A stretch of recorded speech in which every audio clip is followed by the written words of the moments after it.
Yo, thanks for tuning in. In this video, I'll be discussing why I prefer no-gi jiu-jitsu to jiu-jitsu in a gi. If you enjoyed this video, make sure you hit the subscribe button as well as the following bell icon so you can get notified whenever we release new content. Reason number 1, pure entertainment value. Personally, I prefer the fast pace of no-gi jiu-jitsu. While there certainly is an educational and technical benefit to the slower, more methodical pace of jiu-jitsu in the gi, I find that I get bored rather easily with it. The ability or the ease at which one can stall the pace of the match or halt it altogether by simply clinching down on whatever collar grip or lapel grip or sleeve grip that one has really reduces from the overall athleticism and excitement of gi jiu-jitsu, I believe.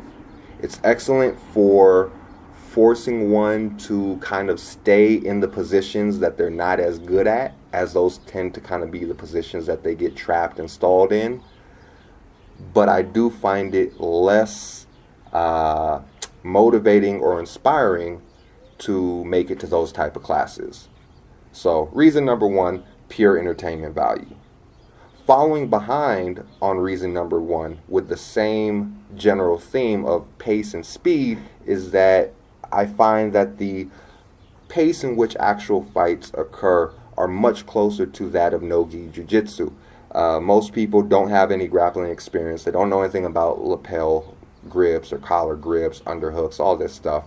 It's all explosive, scrambling, fast-paced movements, and I do find, having come initially from an MMA gym and thus all no-gi jiu-jitsu, when we would go to pure jiu-jitsu schools on open mat days and we would roll with the guys that have never done no-gi, it does seem as though it's much more common in the gi jiu-jitsu scene that the practitioners are prone to wilting, for lack of a better term, when you are dealing with somebody who roughhouse. When you're not dealing somebody who's playing by the soft and easy, hey ho, let's roll, everybody just have fun, slow, technical, no strength, no power. All of that is good for the learning curve and for getting your technique down. But when it comes to actually being accustomed to what a real fight feels like, I do find no-gi jiu-jitsu to be much more practical and much more pragmatic and realistic. Reason number 3, no-gi jiu-jitsu grips are permanent.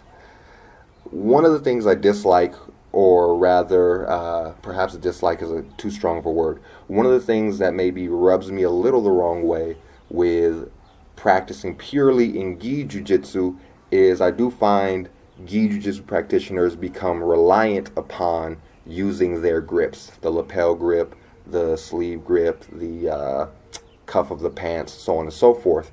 And when they have those things removed, most of their go-to movements now have to be altered and modified. Conversely, coming in from no-gi jiu-jitsu into gi jiu-jitsu, as long as they have a wrist, as long as they have a neck, as long as they have arms to underhook, all my grips will permanently be there. So long as they are comprised of all the same normal body parts as a normal human being, my grips are permanent.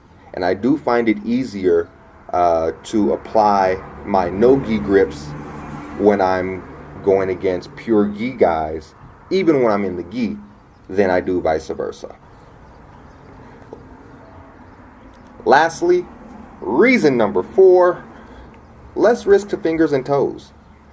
Every single gym I go to that is a predominantly or entirely gi jiu-jitsu gym has dudes with wrapped up, busted up, mangled toes and fingers just from getting caught in the folds of the sleeve or the pant leg, yanking around and all of this.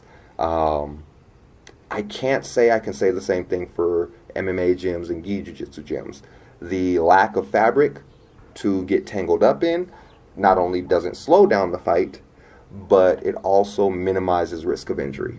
And considering that it sucks. It sucks to have to sit at the outside of class and just on the edge of the mat and just watch for the next 2 or 3 months due to an injury. Time that you spend on the mat, whether it's due to pure enjoyment or due to lack of injury, the better you get. There's value in both gi and no gi for entertainment, for competition, and for self-defense. I think both should be trained, but if I have to lean one way or the other, emphatically I lean towards no-gi jiu-jitsu. Please take the time, go to the comment section, let me know what you think. We're rounding about at 96 subscribers. We're coming up to 100. We have a large enough audience now to start building a small community and really get some solid discussions going in this comment section. So go down. What do you prefer? Why do you prefer? Let me know. Peace out.